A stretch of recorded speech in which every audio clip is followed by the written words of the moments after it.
Hello and welcome to folks who are coming online. We're going to just wait a minute and let some more people join the webinar, and then we will get started. Okay, well, let's get going then. Hi, everyone, and welcome. Thank you so much for joining us this afternoon. My name is Shannon Daub. I'm the director of the Canadian Centre for Policy Alternatives BC office, and we're very happy to be co-hosting today's event with SFU.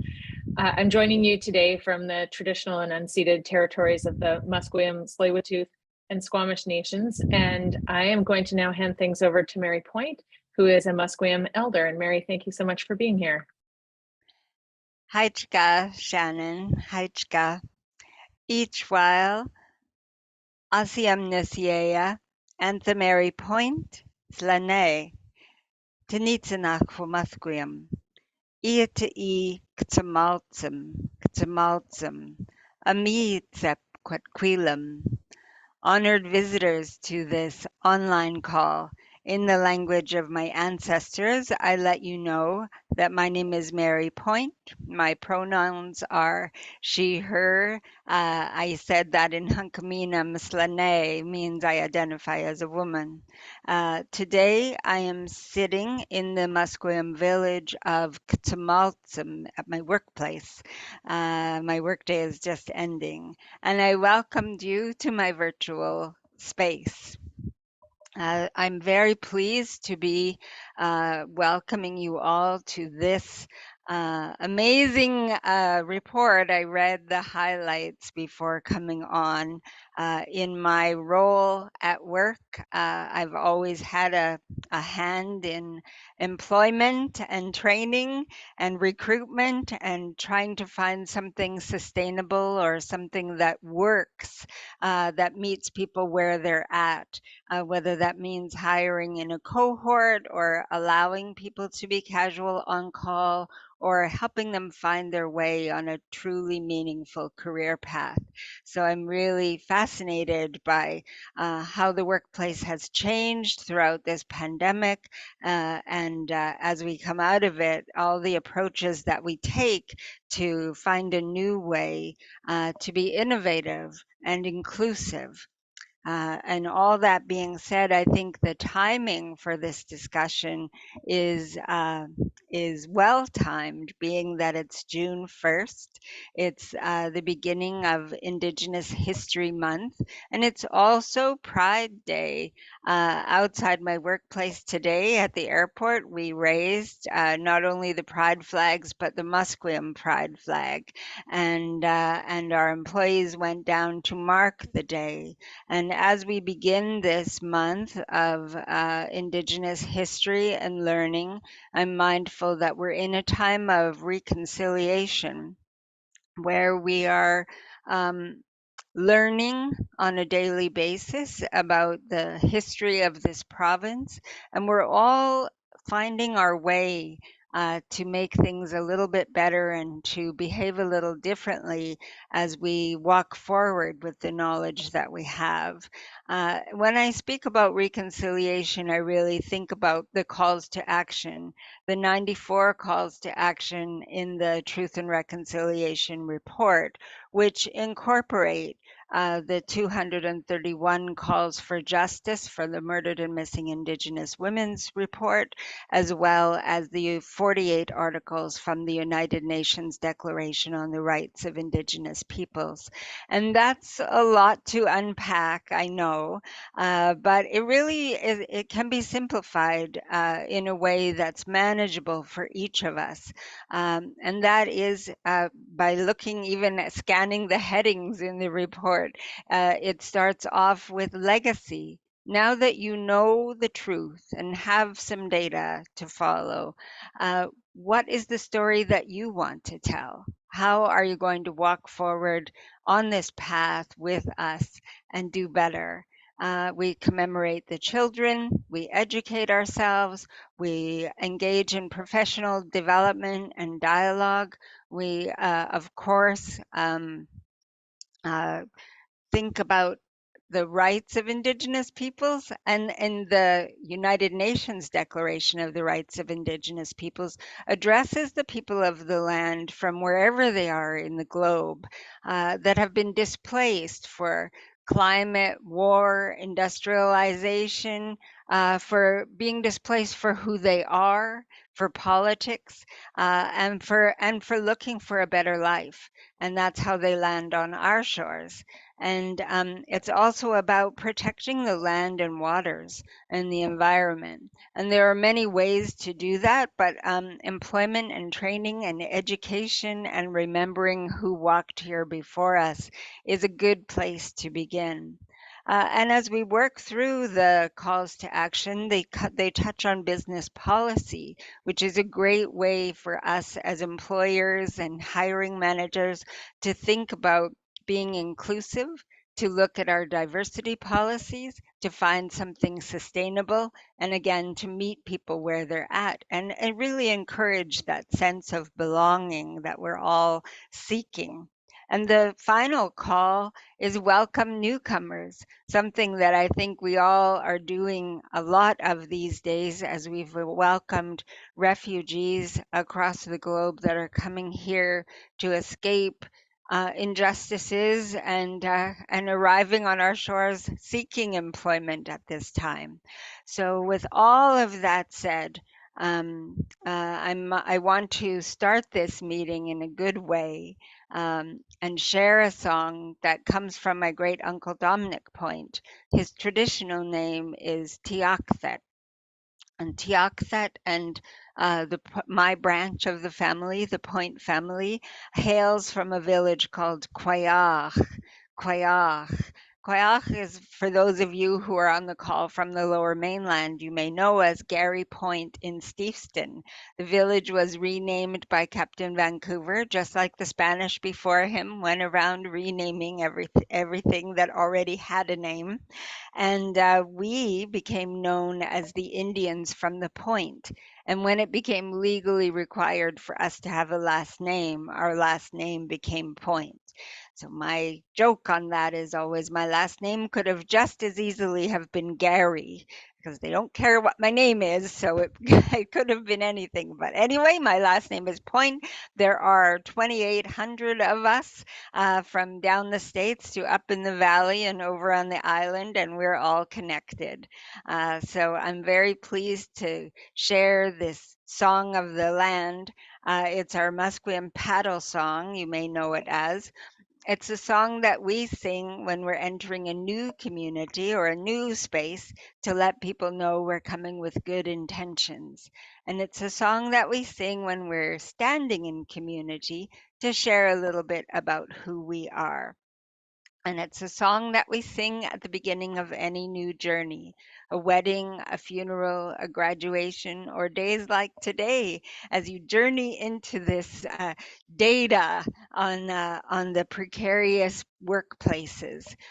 So I'm really pleased to share this. I'll also be singing it for our children, who are the numbers of them being accounted in grave sites across at school grounds, I should say, across Turtle Island are continuing to rise. And I'll also sing it for our newcomers, our refugees who are coming here for a better life and who are faced with precarious employment opportunities. And hopefully, through some of your discussions and initiatives, we'll see better opportunities and equal opportunities for all. I just want to say also too that this group that's meeting today makes me want to add words in our language. Ay tanashkwalo and kwanzi kwatsnala. My heart is full to think about the work that you've done and the work that lays ahead and the discussions you're going to have. I'm sad that I won't be able to stay on the call because I have to go and pick up my grandchildren. But my heart is with you today. So I'll sing this song of the land. Our elders would tell us that they sing this song when they're out on the water. They sing it over and over and over again until the ancestors come and sit with us. But I'm well aware that you have many important discussions to have, so I'm just going to sing one round of it today. But I encourage you to sing this song along with me if you know it.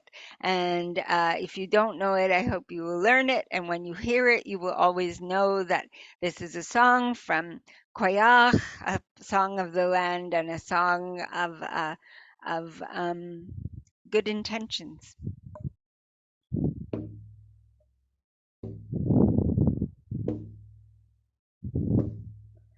Yo ho, yo hey, yo ho, yo hey, yo ho, yo ho, hey, yo hey, yo hey, yo hey. Yo hey, yo ho, yo hey, yo ho, yo hey, yo ho, yo ho, hey, yo hey, yo hey. Yo hey, yo hey, hooey, hooey, hooey, hooey.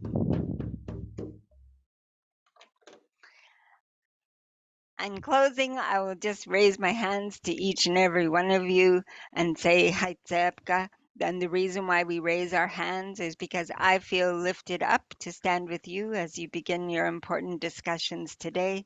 And I want to lift each and every one of you up as well. Haitsepka.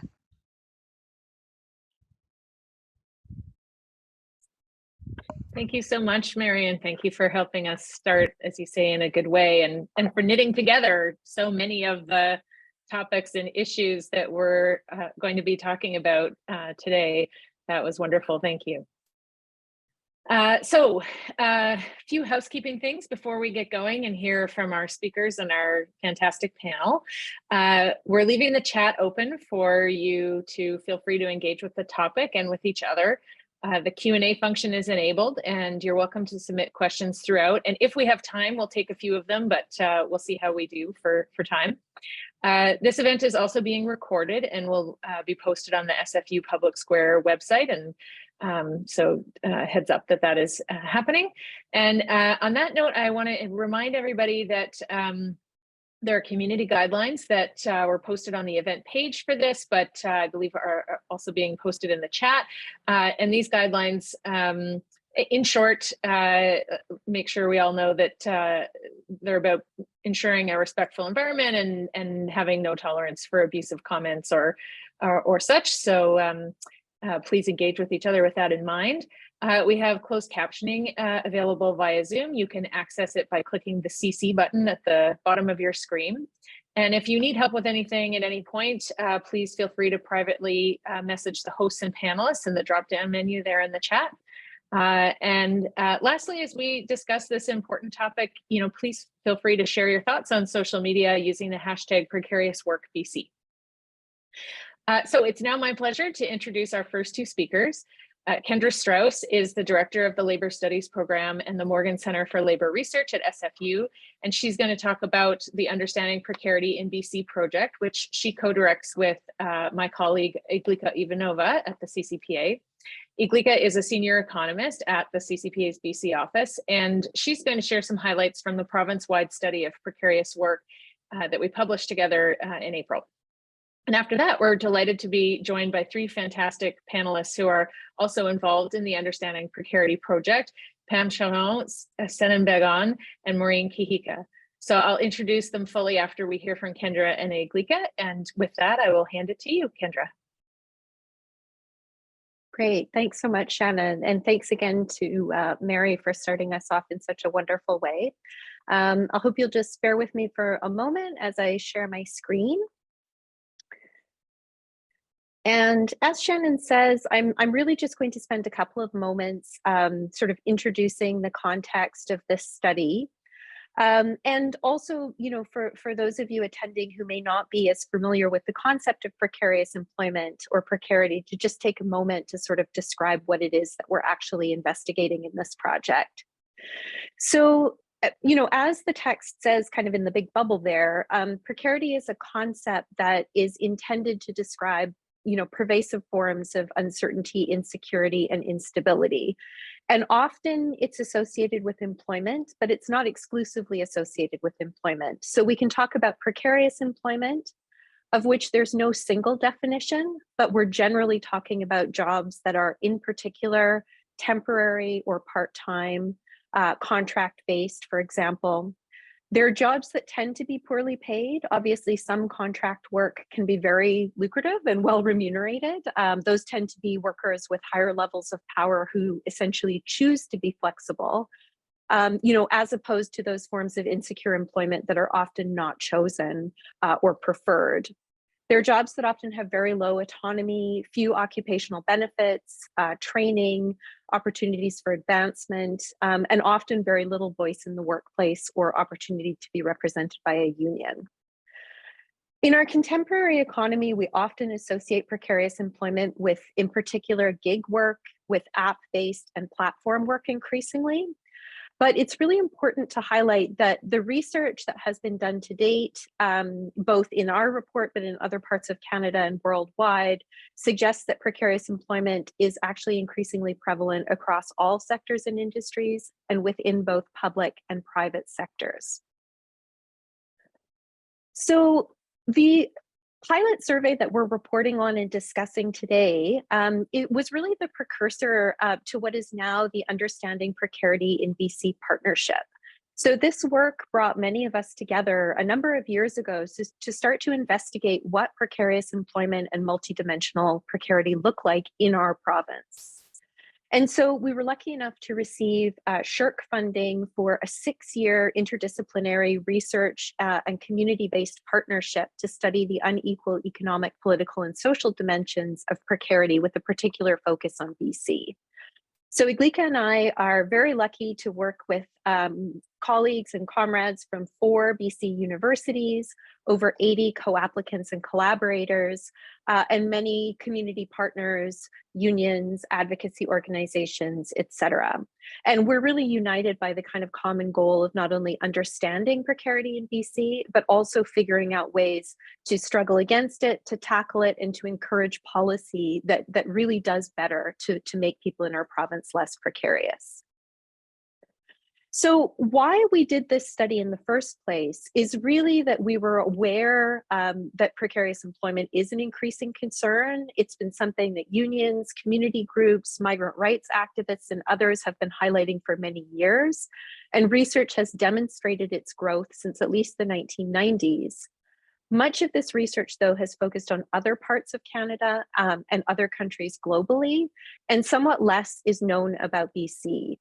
The research that has been done has indicated that precarious employment is extremely unevenly distributed, and that certain groups and communities, including migrant and immigrant workers, racialized workers, women, Indigenous people, and often queer workers, are more likely to be in precarious employment, but we knew less about the situation in BC.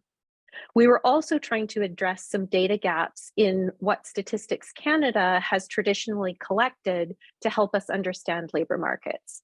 And although some additional questions have been added since the start of the pandemic, there are really still gaps in our official statistics that help us understand precarious employment. So I'm going to pass over to my colleague Iglika, who's going to show us a little, or talk a little bit more about the UP BC pilot survey, or the Precarious Employment in BC survey, and what we actually found.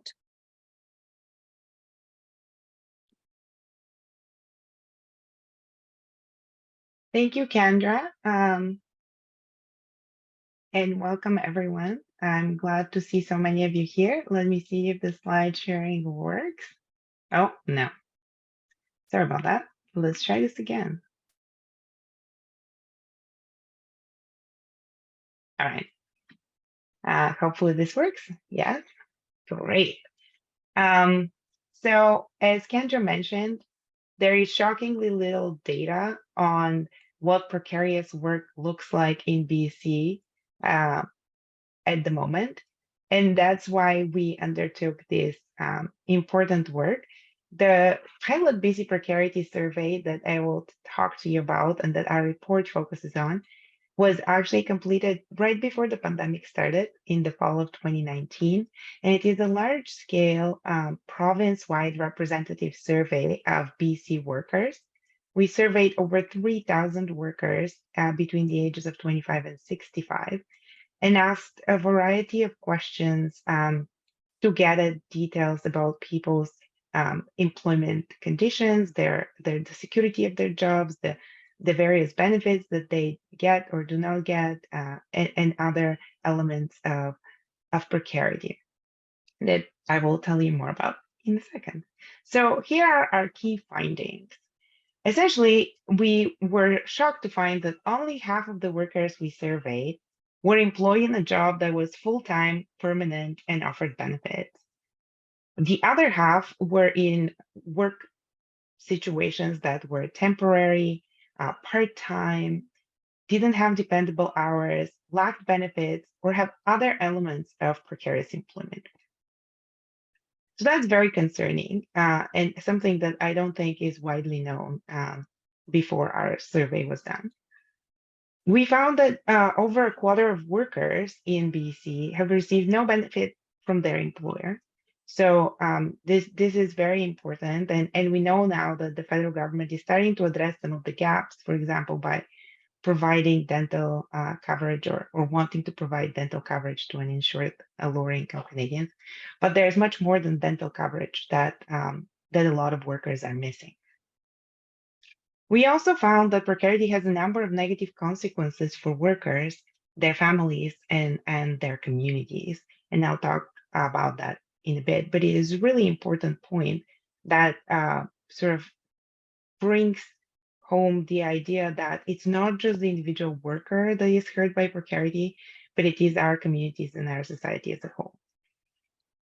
We also looked into access to childcare and elder care, and we found that those are a significant barrier for accessing good jobs and limit people's ability to work for a very large number of workers we surveyed.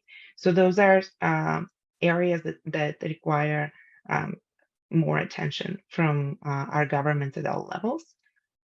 And finally, we found, as Kendra mentioned, found in the international research that precarity is widespread. However, there are notable differences by gender, race, Indigenous identity, immigration status, and region in the province of how precarity affects people. So we wanted a more complicated definition of precarity than just how many people have a permanent job that offers benefits, because we found that actually some of the permanent jobs with benefits, or standard jobs as they're known, also have elements of precarity and also do not guarantee secure work. So we used a more sophisticated index of precarity that combines 10 different measures of employment insecurity. And, I listed some of them here, but essentially things like income variability, scheduling uncertainty, lack of access to benefits, inability to raise issues of workplace health and safety or working conditions at work, and uncertainty about future employment prospects. So these are issues that actually are extremely important to describing insecurity, but we don't really have much data at all from official Statistics Canada sources on those elements of work. So our survey really is groundbreaking in collecting this kind of information and combining it to categorize workers' employment experiences on a continuum from secure to precarious. And what we found, as you see in this chart, that there is about twice as many precarious workers in our province than secure workers. So we have over 1/3 of workers were in precarious jobs, and only 18%, or less than 1 in 5, were in secure jobs. And then when we look at who those workers are, again, as I mentioned, precarity is widespread. However, the people who are more likely to be in secure work are more likely to be white workers. They're more likely to be Canadian born. They're more likely to be living in Metro Vancouver and on Vancouver Island, they're more likely to be unionized or working in the public sector. In contrast, precarious workers are more likely to be recent immigrants, much more likely to be recent immigrants. Actually, that was some of our findings were showing extremely high likelihood of precarity among recent immigrants, which is concerning, much higher than any other group. We found younger workers, and that's, I'm not talking about particularly young workers, but 25 to 34, an age where people are thinking about forming families, having children. A lot of people in that group experiencing precarious work. People living in the interior of BC, this was the area of the province where we found the highest prevalence of precarious employment. And then non-unionized workers were also more likely to experience precarious employment. So it's really important to keep those in mind. One important issue that sometimes gets raised, that people have this misconception that people in precarious work have a spouse who is in secure work. And so it's okay in the family, they have decent income and access to benefits. And we did look into that. So if you are interested, I highly recommend checking out our report. But what we found is that actually the people in precarious work are more likely to have a spouse who's not working, or if they're working, they're not working in a full-time job with benefits. While the people in secure work are actually the ones who are more likely to have a spouse who also has a good job with benefits.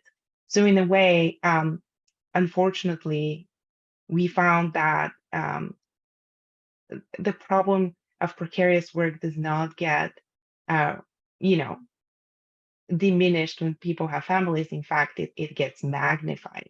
The inequalities are larger at the family level. So we looked into some of the impacts of precarious work because there's very little research done on that. And we found that, having insecure work takes a toll on people's physical and mental health. It provides much more stress, and it much less time to spend with family, to spend engaging with community, or even fulfilling basic family responsibilities. We asked also parents about the ability of to afford school trips or to attend and volunteer in school, and found really large differences between those in precarious work and those in insecure jobs. The differences were particularly pronounced for those with low incomes, but it wasn't just the low income precarious workers who were suffering from poor health, from lack of time for family and community. It was everyone with precarious work, regardless of their income level. So it's really important to think that precarious work is more than just an individual problem. It affects families, and it affects communities, and it affects the opportunities of children growing in those families. So in summary, precarious employment is much more widespread in BC than many people would think. And it's not just Uber and Skip the Dishes that are creating precarious jobs. As Kendra said, our study clearly showed that a lot more jobs that we think of as kind of good jobs are actually not a guarantee of good jobs. So we found that, for example, a significant percentage of jobs that require university level education are actually precarious. Many jobs in the public sector also are precarious. So we are seeing precarity really infiltrate in all sectors of the economy, and in jobs that were previously sort of more secure or safer. And more concerningly, the burden of precarious work really falls heavily on racialized and immigrant communities, on Indigenous people, on women and lower income groups. In other words, precarity in the labor market compounds the longstanding socioeconomic intersecting inequalities that we already experience in Canada and in BC. And this is even more of a reason for us to need to address it urgently. So this is just like a very quick overview. We have a big 76-page report with many charts and a lot of data. I highly recommend that you take a look. There's so many different interesting elements of precarity that we looked into. And I hope that it is useful in your work as you are engaging with this topic. And I look forward to the conversation. Thanks so much, Iglika. That was great. And thank you, Kendra. You've set the stage here really well for our conversation. And, you know, I might be slightly biased, of course, but I also think it's a really incredibly important report that provides, as you both talked about, you know, information and insights that we really didn't have access to in this kind of systematic way before. So thank you very much. And now we're going to shift and hear from our three panelists, and I'm going to tell you a little bit more about them before I hand things over to Pam, who will get started. So Pam has been part of the Pam Charron, pardon me, I should say your full name again.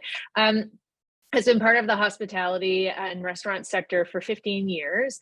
With her experience and background in gender studies, she knows that workers often face unfair employment and working conditions.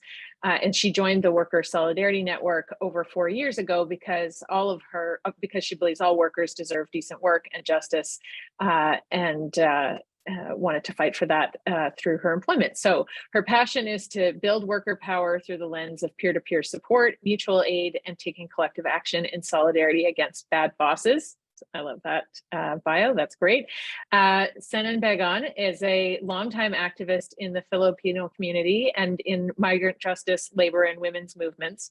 In her advocacy work, she has participated in the discussions and assisted in research activities to produce government briefs for the advancement of rights and equality of migrant workers and marginalized workers, women and girls.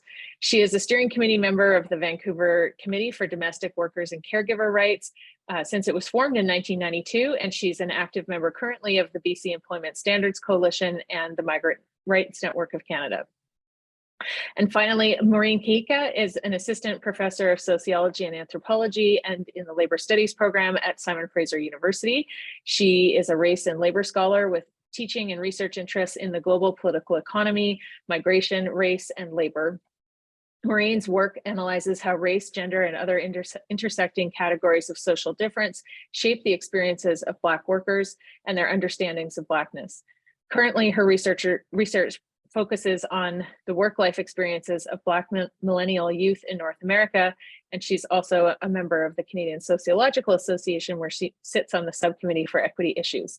So as you can hear, really incredible panel of folks who have joined us, and we have a few questions to talk through a little bit, and I'm going to go in the order that I've introduced you in, and I'm going to start with Pam and ask you, what does precarity look like on the ground for the communities that you work with in the context of, restaurant and retail work? Thanks, Shannon. Hi, everyone. Delighted to be here today.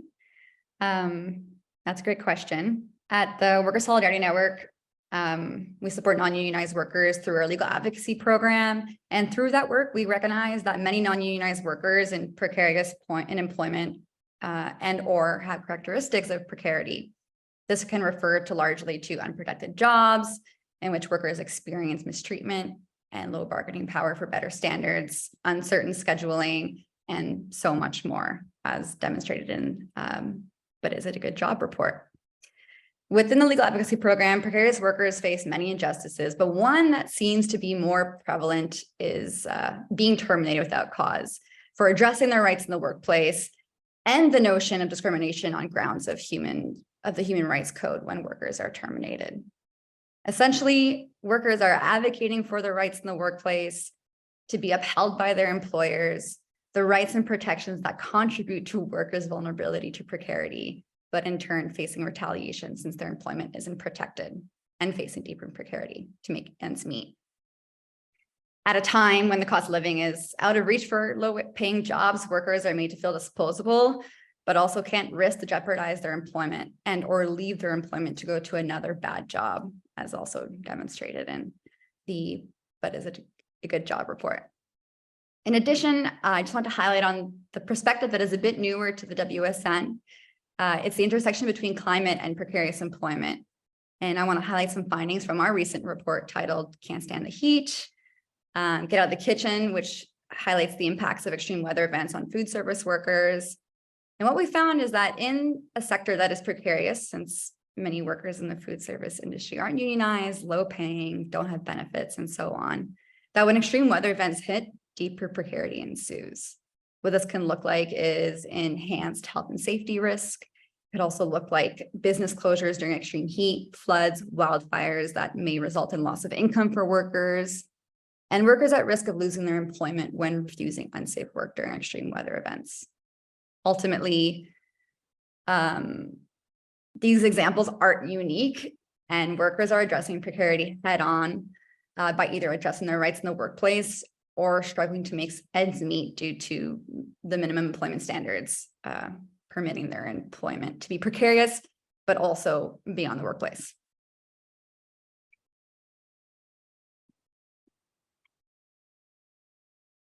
Thanks, Pam.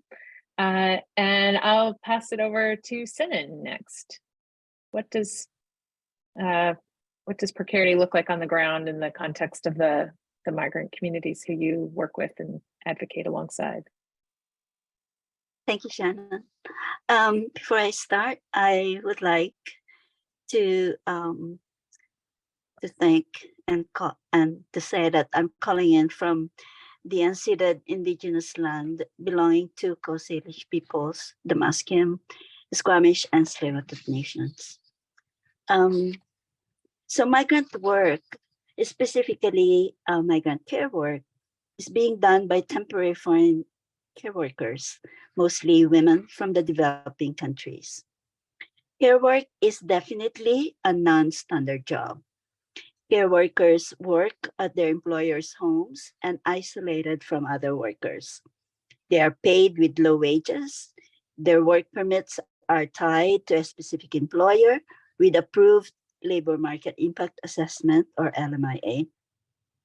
Some are tied to a specific occupation, such as home childcare or home support. And they work very long hours, most of the time from 6 a.m. to 8 p.m. or later. Most care workers receive no benefits except the benefits provided under the BC Employment Standards Act. Care workers, though, seldom exercise their labor rights to complain under the Act, even when exploited or abused by their employers, such as when employers do not pay them overtime or when being paid lower than the minimum wage. Why? Because workers are afraid of employers' retaliation, especially afraid of losing their jobs because getting new employers and new work permits take a long time to process. Without a job means they may lose their immigration status. There'll be no financial support to send to their families back home, a longer time to complete 1 or 2 year work requirement to apply for permanent residency, and a longer time to be separated from their families. The precarity is not only in terms of insecurity of immigration status, employment, and income, but these insecurities also affect their mental health and well-being. Thanks. Thank you, Cenen.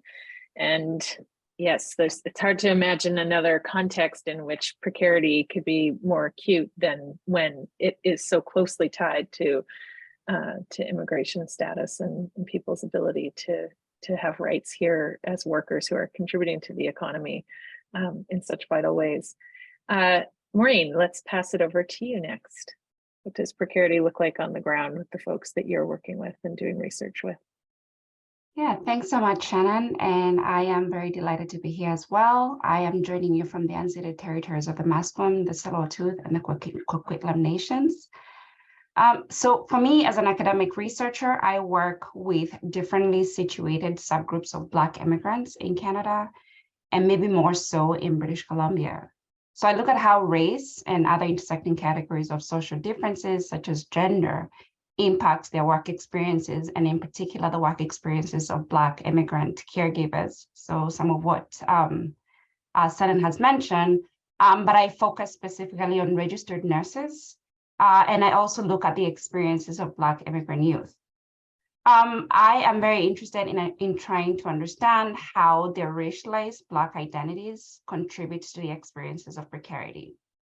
And so maybe to answer that question, I would say that in the case of Black immigrant caregivers, most of whom tend to be women, Black women working as registered nurses, but also as care aides and as support persons, precarity mostly unfolds in terms of the work conditions that they face.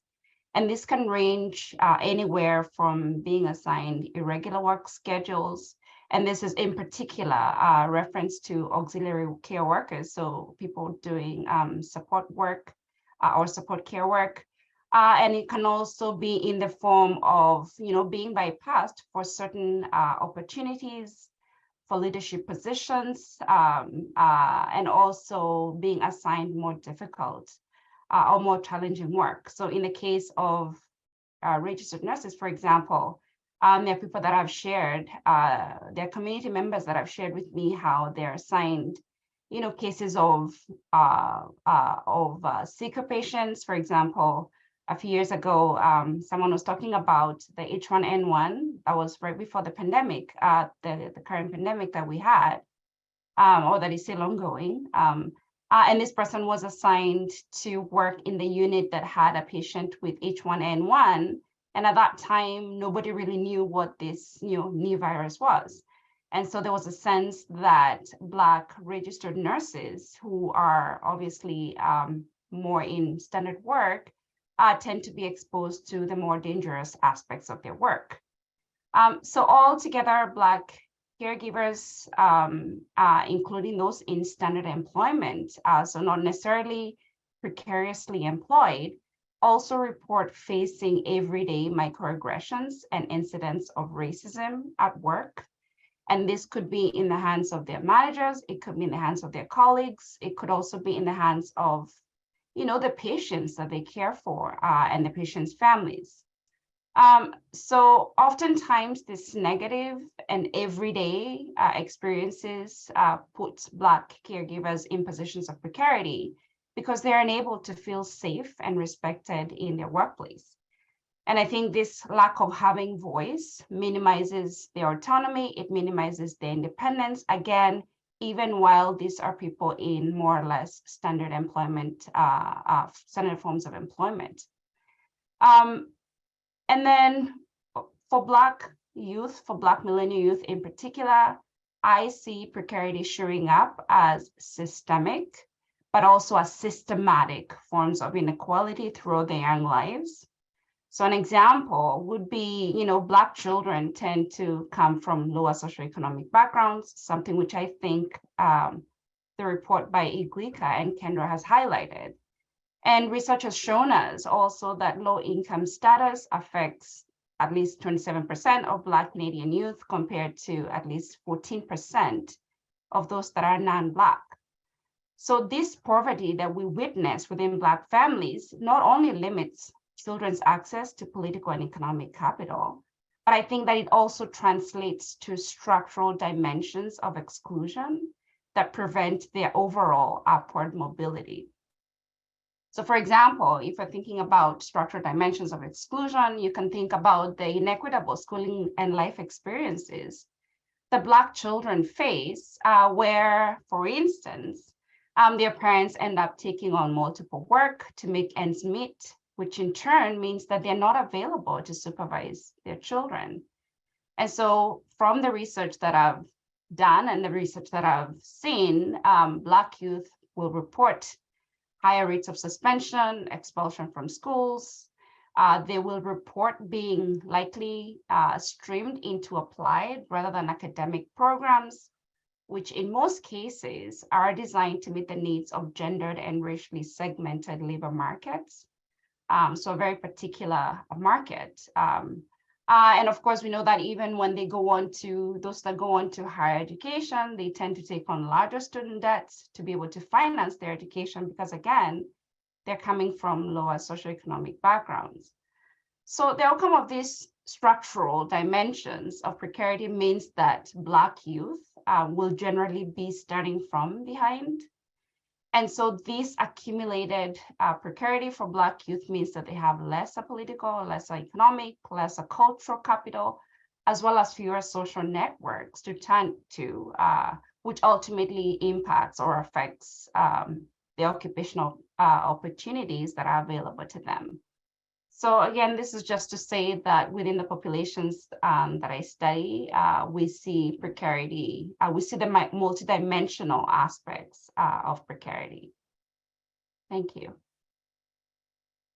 Thanks so much, Maureen. And I appreciate that you've brought us back to something Kendra talked about a little bit about at the start, which is that when we're talking about precarity, we're not only talking about precarious employment, even though that was very much the focus of the particular report that that kind of kicked off the Understanding Precarity in BC project. And also, it's interesting the way you talk about the accumulation of different forms of precarity over people's lives on the basis of racial inequity and structural racism. That's a really helpful way of describing it. And so I want to go a little further into something that both you and Cenen have already started to talk about, which is, one of the findings from the BC Precarity Survey, it was really clearly, one of the really striking findings is around the precarity that recent immigrants face, particularly those who have been in Canada for less than 10 years. And so from your work or research with immigrant and migrant workers in BC, can you say a little bit more about what contributes to those high levels of precarious employment and what you think some of the solutions may be? And Cenen, also please feel free to join in, and Pam as well, of course. I know as you're working with folks who are in restaurant and retail work, we also know that immigrant workers are overrepresented in those industries as well. So, okay. Migrants and migrant care workers' temporary immigration status contributes to high level of precarious employment. Canada's racist and sexist temporary foreign worker program and caregiver pilots, where care workers come under, clearly define the power dynamic in the workplace. Despite employment contracts and BC Employment Standards Act, employers can dictate other rules because they know migrants are afraid to lose their jobs and their immigration status. Unlike what others suggest, migrants are here to work, jobs that are essential and permanent, not temporary. The reason why since the 70s, we've been calling for landed status now for domestic workers upon arrival, and now for full and permanent immigration status for all migrants, those who are already here and those upon arrival. With permanent resident status, migrants will then have the same rights as that of other workers and will then be able to exercise their rights without fear of reprisal. Thank you, Cenen. Maureen, do you want to pick up? Sure. Yeah, maybe just to follow up, I would say that some of what contributes to high levels of precarious employment in regards to recent immigrants and migrant workers, or recent immigrants, so to speak, would be perhaps limited social networks, which I see as translating to a limitation of social capital. Who do you know? Do you have social support systems that can help support you while you try to upgrade your skills or to try to get Canadian skills, or those kinds of things. So lack of or limited social networks, I would say, is one of them. And the other very, for lack of a better word, obvious factor is really just underrepresentation of racialized immigrants in managerial and other senior administrative positions of authority. I would also say that another contributor to the high levels of precarity among immigrants is, what we call, or what we've heard referred to as, lack of Canadian credentials and other so-called significant markers of Canadianness. So not just necessarily certification, but also the question of language and accents and all these things that we sort of choke to or justify and use as rationales for why recent immigrants are predominantly overrepresented in precarious work. So I personally think that overall, the general deficit lens, so a lens of lack that approaches recent immigrants, is obviously, and I think this is something else that the report has highlighted, is obviously driven by, a racist lens of colonialism and slavery, which also contributes to pushing immigrant workers to precarious employment, and maybe even further attempting to normalize this oppressive labor regime. So yeah, that's what I would say might explain the overrepresentation of particular groups in precarious work. Thanks. Thanks. Thank you very much. I'm wondering if we can have Iglika and Kendra also join in, so that if they're wanting to add anything or respond, they could do that. And I'm going to, because it looks like we're doing well for time, so I'm going to go to a question from the chat, and that talks a little bit about some of the things that are positive, that can be perceived as positive, that relate to precarious work and specifically gig work. And I think there's a little bit of a perception that, well, anyway, here, I'll just read the question. So the question that our attendee has asked is, I enjoy being a gig worker, and I'm wondering how to make it work better for us to become a more sustainable form of income or work, for example, a better social safety net or better or basic income. And so we often, have the maybe false idea that flexibility and secure work are somehow incompatible. So I'm wondering if Kendra or Iglika, if you want to respond to that, or any of the panelists, just shifting gears a little bit, and then we'll go back out to our panel.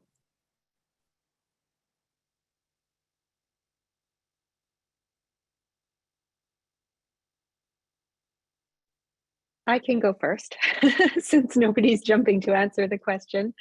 I think that, in a sense, this is one of the questions that really bedevils the solutions that we try to provide through policy to precarious employment.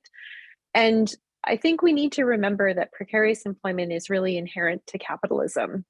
And the ways in which work has become less precarious is usually because workers have struggled and fought for rights and systems of protection that support a guaranteed standard of living for at least some workers, often at the expense of others, unfortunately. But what we arrived at in the post-war period was a kind of compromise, which is sometimes in kind of academic work referred to as the kind of male breadwinner model, that very much associated the ability to have a secure livelihood with a particular kind of full-time continuous employment with a single employer. And then we designed in countries like Canada and in parts of Western Europe and elsewhere, our social protection systems around that type of job. So if you didn't have that type of job, you didn't have the security that went along with it. And the people excluded from that work, including women, including racialized workers, Indigenous workers, that was kind of considered okay because the core of the working class kind of had access. So the problem that we face is that under neoliberalism, those forms of employment have been increasingly attacked. Labor markets have been deregulated. But it's also true that not everybody wants to work that way, and that there are many reasons that we might want and desire more flexible forms of employment. And so I think the real question is, why is secure, and this is, I think, what the person posing the question was getting at, why should our ability to have flexible, creative, and enjoyable work mean that we can't earn a living?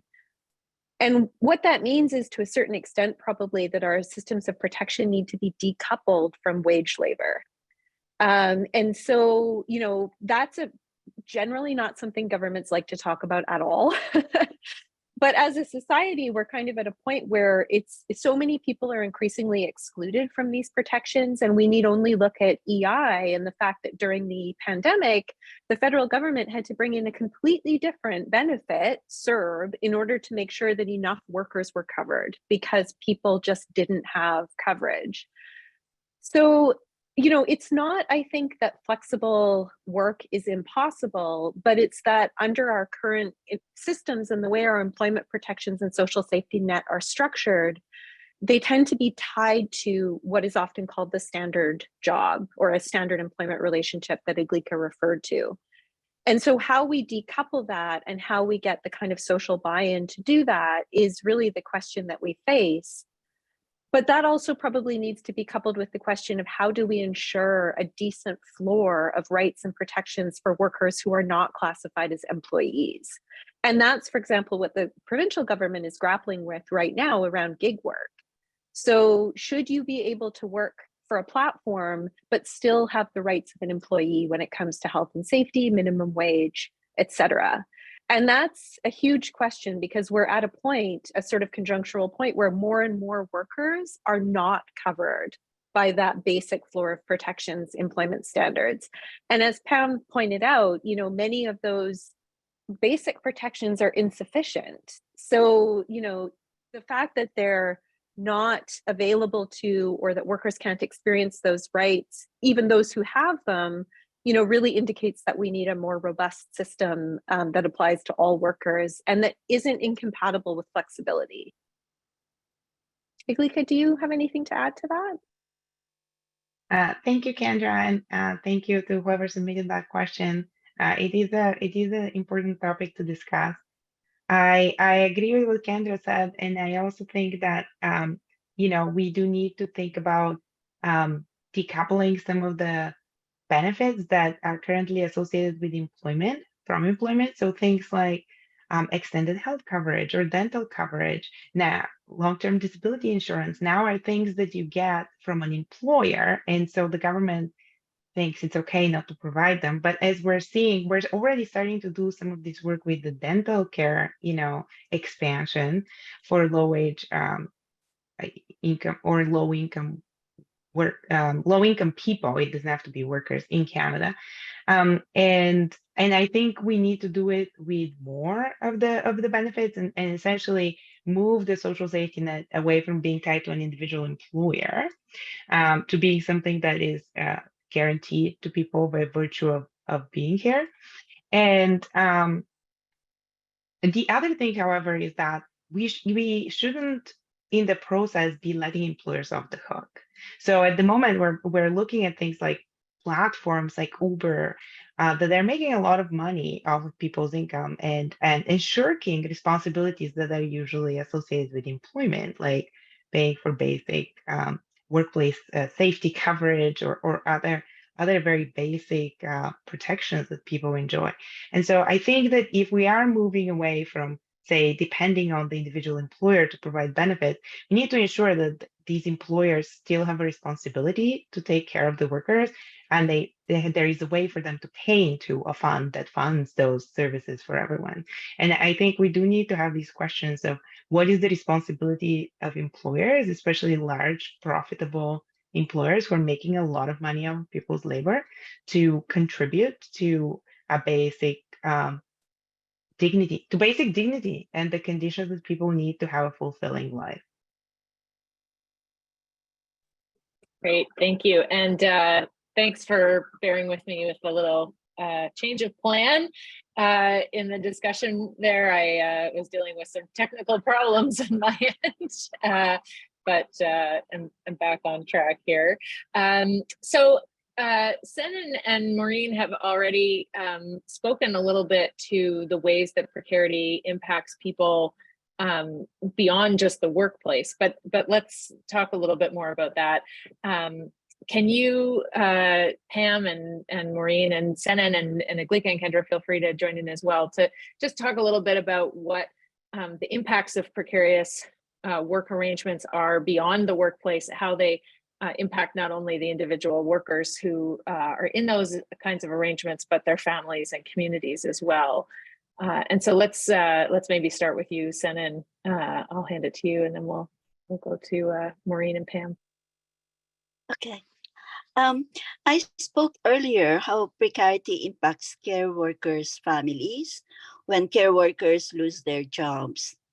But family separation has a greater negative impact on families. Due to long separation from about 3 years to 10 years, quite a few families are broken apart.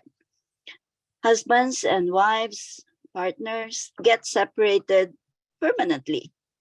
Other family members or neighbors take care of the care workers' children.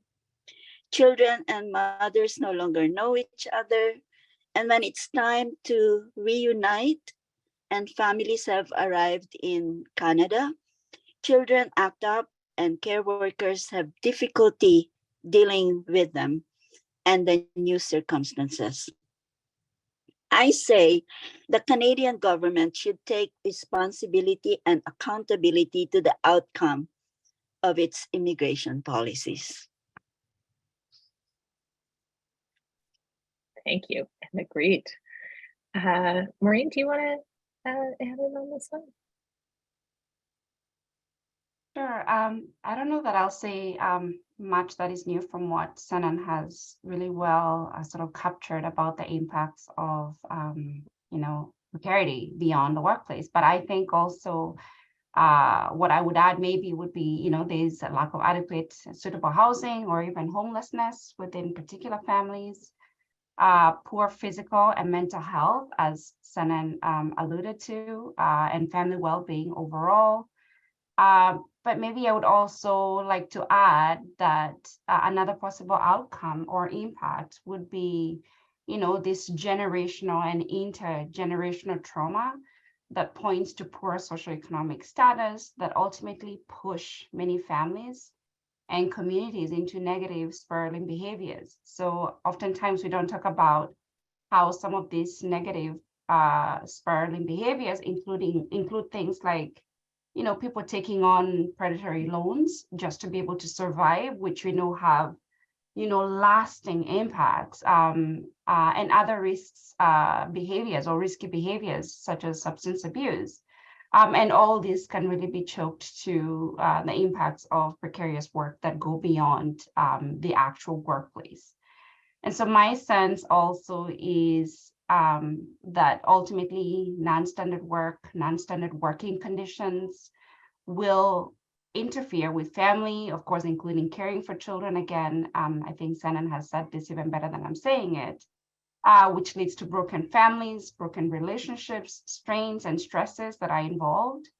And I would also add that within the Black community, but also possibly within other racialized communities, psychologists have referred to what, people go through as being racial battle fatigue, referring to the cumulative effects of racial hostilities that spill over and run way past the workplace to other spheres of social life. So it's in a sense, precarious work in a sense is almost as problematic as you can think of it as the experience that soldiers coming from war that suffer from PTSD as something that is suffered, and so we can really sort of quantify the effects of precarious work beyond the workplace. Thank you. Pam, do you want to chime in?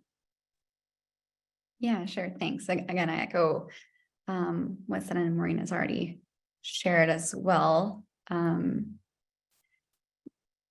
But a couple of other notes: the rise of precarious employment has its impacts on worker power, not only on individual workers, but on community organizing and the voice of workers outside of the workplace. And we could see this concerning trend with the rise of misclassification of workers, such as ride hail and food delivery and janitorial services, and more, in a common practice that employers use to avoid their responsibilities. And this is a result of policy failures and lack of enforced minimum standards, but also direct consequences of sustained efforts on the part of employers to decrease collective power and, access to unionizations. And the precarity could prevent the mental and economic capacity to build collective worker power and community power to organize for change of all forms, such as fighting against the housing crisis, like Maureen suggested. But not to say that resistance that doesn't exist, and there are tons of Indigenous communities and migrant workers resisting all the time and winning, and that's truly powerful. And another thing I'd like to touch on, or another example, is again on the intersections of climate and labor, particularly on the rights to cooling. If a worker is facing health impacts from extreme heat in the workplace, it's probable that if they are renting a home, their families are also facing high temperatures and health risk at home because of no AC or a lack of spaces to cool. So this precarity, moves from the workplace, and these characteristics of precarity continue impacting people's health at home. Great, thank you. And Kendra or Iglika, is there more that you want to say about the results you found from in the survey in this area? No, I think this captures it really well. And I'm eager to move to the question. All right. Well, here's a question. Go back to another question from the chat or from the Q&A, which is directed at Maureen, but other folks may have comments as well. How much of an impact do you think the issue of credential acceptance has on folks, Indigenous, Black, and persons of color, and recent immigrant communities in terms of access to secure labor and therefore reliance on precarious work? And there's an addition about it not just being about the idea of credentials and certification from home countries not being accepted, but also the potential belief among employers that just members of quote minority communities have not earned any Canadian equivalent credentials that they may have. It's a great question, and thank you for that. Maureen, do you want to go first? Yeah, sure. Thank you for that, very thoughtful question. I think it has a big, the lack of recognition of foreign credentials has a great impact in terms of pushing recent immigrants, or even immigrants generally, to precarious work. And one of the solutions that I had when I was thinking about this discussion last night was, what are the solutions to this? And so I thought, well, the recognition of foreign credentials, especially when it comes to regulated occupations, would be quite helpful. So, everybody knows about foreign trained physicians and others, engineers who end up working as Uber drivers. So, the recognition of foreign credentials, I think, would make a big difference. But then I also worry, even as I understand it has a big impact, but I also worry about, this thinking about how to ensure and how to pursue the recognition of foreign credentials, because I know that even that sort of process can be quite expensive. It can be time consuming. It takes a lot of effort. I tried looking into the BC government webpage to see whether, people going to take loans to be able to actually, get their credentials recognized and translated or transferred.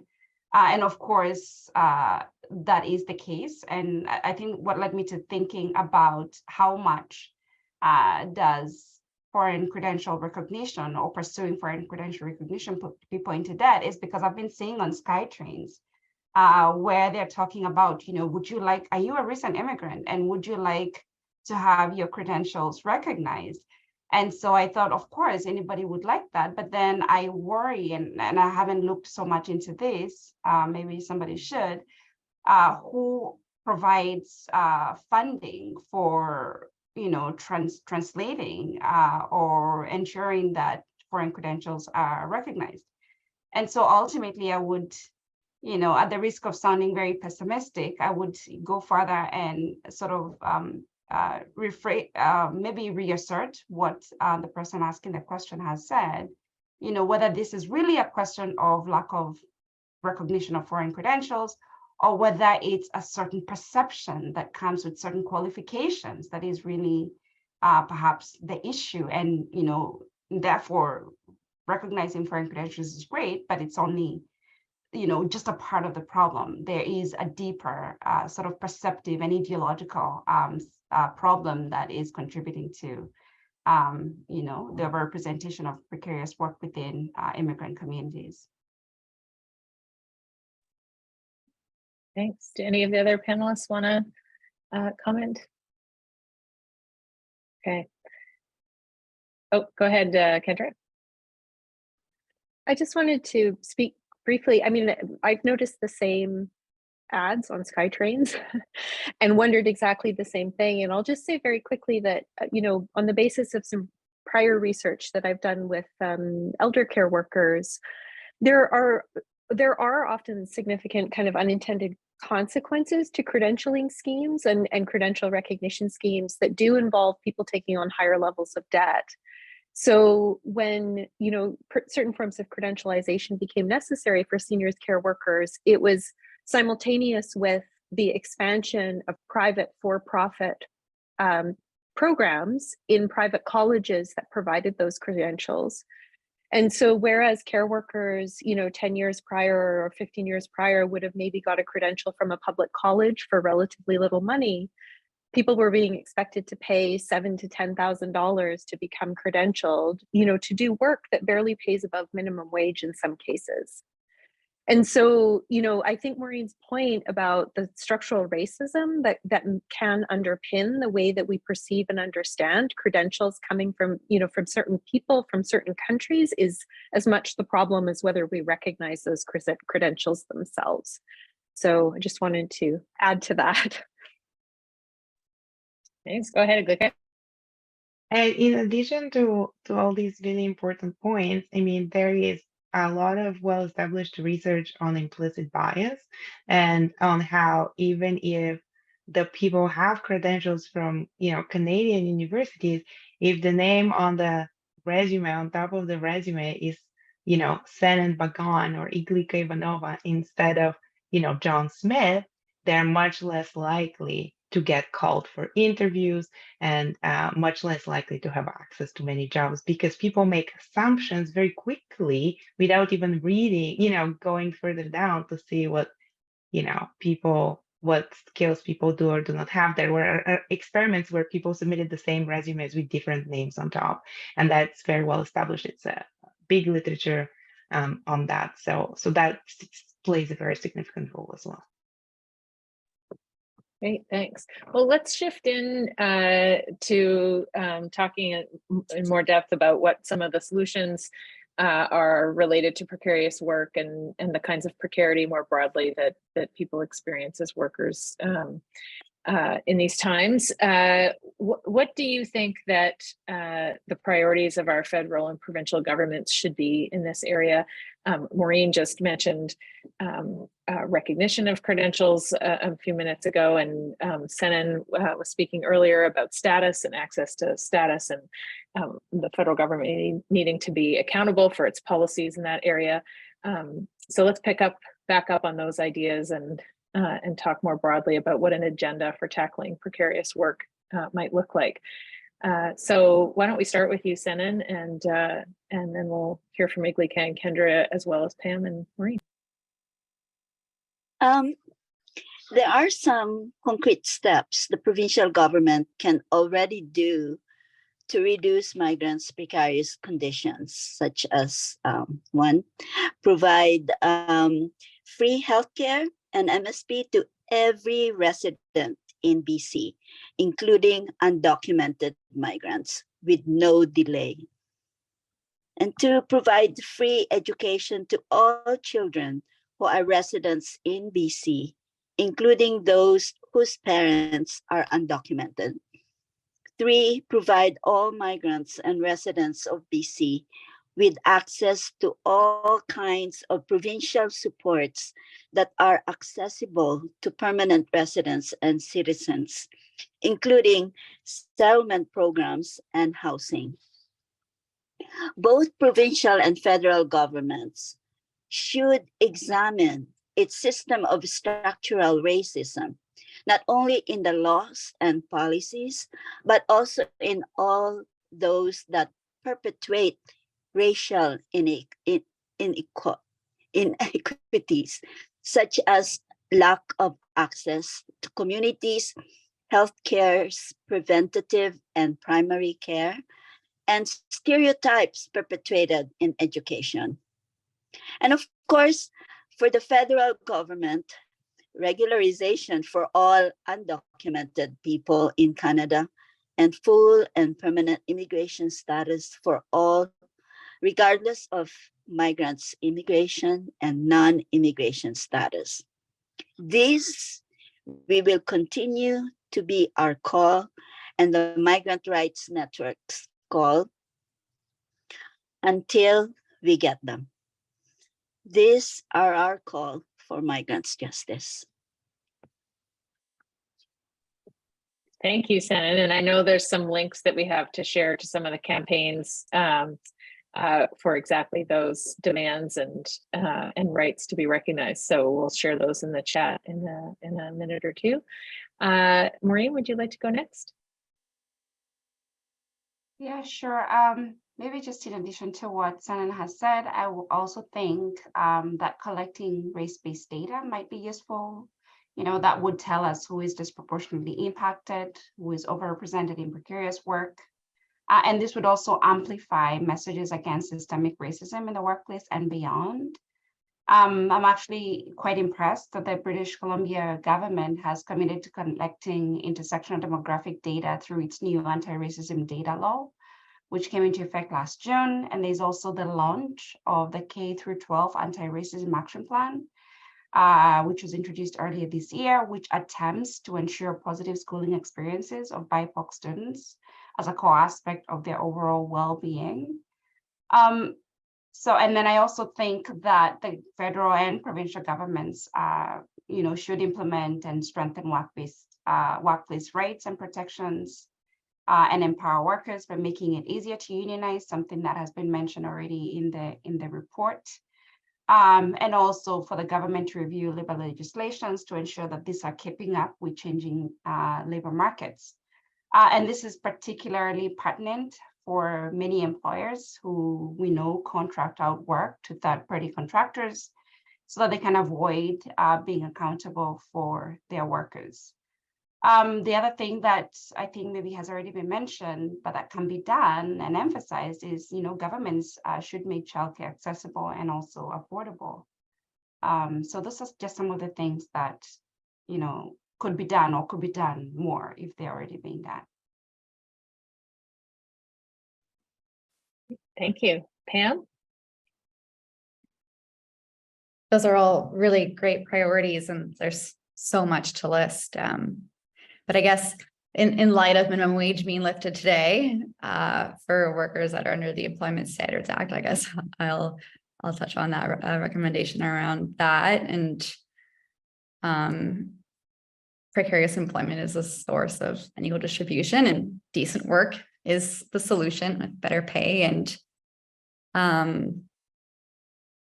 the provincial government should establish a minimum wage that is greater than the inflation index to consumer price, since workers are falling behind in inflation. And to protect workers against this inflation, we need to legislate the living wage to appropriately increase the wages of workers when living wage goes up, the minimum wage is still $7 and change short of what the living wage is determined to be at this time. And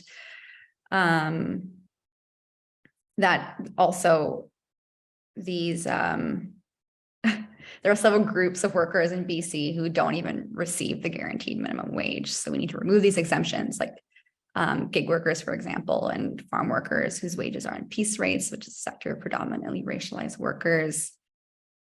And maybe another suggestion, I'm not sure if this was said already, but the enforcement of workplace rights and ensure that our government and administrative bodies proactively enforce to ensure that workers' rights aren't violated. And in particular for migrant workers, there's an additional layer to access that form of justice and administrative complaint mechanisms like the Employment Standards Branch. And these services aren't in different languages, and it'd be important to offer that process in different languages to ensure that the laws and policies that exist are enforced with accessibility and accommodation in mind. Great, thank you. This is an excellent list that we are building. Kendra, would you, or Iglika, but I'll go to Kendra first. Would you like to add to it? I'm actually going to suggest Iglika goes next Sure. because I have really big ones. So I'll go last. Big structural ones. All right. Well, I can go next and add a few more. Things that we already touched on a little bit in the previous discussion was the idea of expanding access to benefits and decoupling them from the individual employer. So expanding the portability so they're not tied to one employer.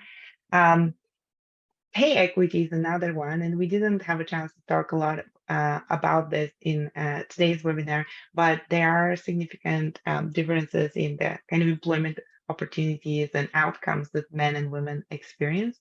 And so, pay equity and gender diverse people as well. We have very little research in Canada on gender diverse people and their, conditions in the labor market. And so I think what is known suggests that they are more likely to experience precarity and discrimination. So it's really important to think seriously about pay equity and have strong and enforced pay equity laws. And the other thing that I think is really important is to expand, and Maureen talked about it, was expanding access to childcare and also to elder care and supports for adults with disabilities as well, because caregivers, for children and adults are really disadvantaged in today's labor market, and the lack of flexibility in many jobs makes it very difficult to stay working and to support your family if you're having significant caregiving responsibilities. So I think kind of taking more of that caregiving burden away from individual people and usually women to be more like provided in affordable ways in community-based and social programs, that would really help reduce precarity of many caregivers. Great, thanks. All right, final word in the round to you, Kendra, and then we'll wrap up. Just to add to what Iglika and Cenen and Maureen, and Pam have all said, I think there's also a way in which not only do we need to provide care, but we need to make sure that these jobs are good jobs and that care is valued. And so we need, in a sense, a societal kind of revaluing of care work, because we can create more childcare spaces, but if they're poorly paid or if they're privatized in a way that requires, domestic workers, migrant workers to be working in people's homes, then that's not an equitable solution. And when we look at some of the growing inequities between women as a group or among women as a group, we see that kind of white, well-educated middle-class women have pulled ahead largely on the basis of racialized women doing the work that they would otherwise do in the home. And I think that relates, in some senses to a broader way in which, all of these kinds of rights and protections need to be premised on the recognition of racial capitalism, of settler colonialism, one of the biggest groups of precarious workers in our survey was Indigenous workers, and in particular Indigenous men. And so, you know, at the provincial as well as the national scale, we really need to be reckoning with how our economy, you know, is based on ongoing colonial violence and dispossession, including of land. And that ties to Pam's points about climate change as well. I mean, we need very large changes in our system to reduce the precarity of all of us, but that in particular grapples with the fact that precarity is unequally distributed because of those systemic issues that have been so powerfully articulated by the panel. So, you know, I guess what I'm saying is I think we should be thinking about immediate and concrete policy solutions, including all those mentioned, and perhaps solutions like sectoral bargaining, for example, to ensure that there's broader-based bargaining for workers who have not historically had access to unions. But we also need very fundamental changes to our society and economy. And, you know, we should be thinking about research on precarious employment as a lever for those big conversations as well. Great, thanks. That we covered a lot of ground there, from, you know, very immediate things that concretely can be done by governments, you know, pretty much tomorrow, if the political will is there, all the way to some of those, bigger shifts and transformations that we need to see to address these challenges and some of the underlying structural inequities and forms of discrimination that lead to them. So thank you very much to all of our panelists. This has been a terrific discussion. And before we end the webinar, I want to say a big thank you again to Mary Point and to all of the fantastic staff teams at SFU Public Square and the CCPA BC office who organized and supported this event, but who you didn't hear from in the webinar itself. They've done an amazing job. And thank you to the event partners, SFU Labor Studies Program, the Morgan Center for Labor Research at SFU, and SFU Public Square, and us at CCPA. It's been great to work together on this. And not least all of you, thank you for spending part of your afternoon here with us, and I hope that you have a good evening. Good night.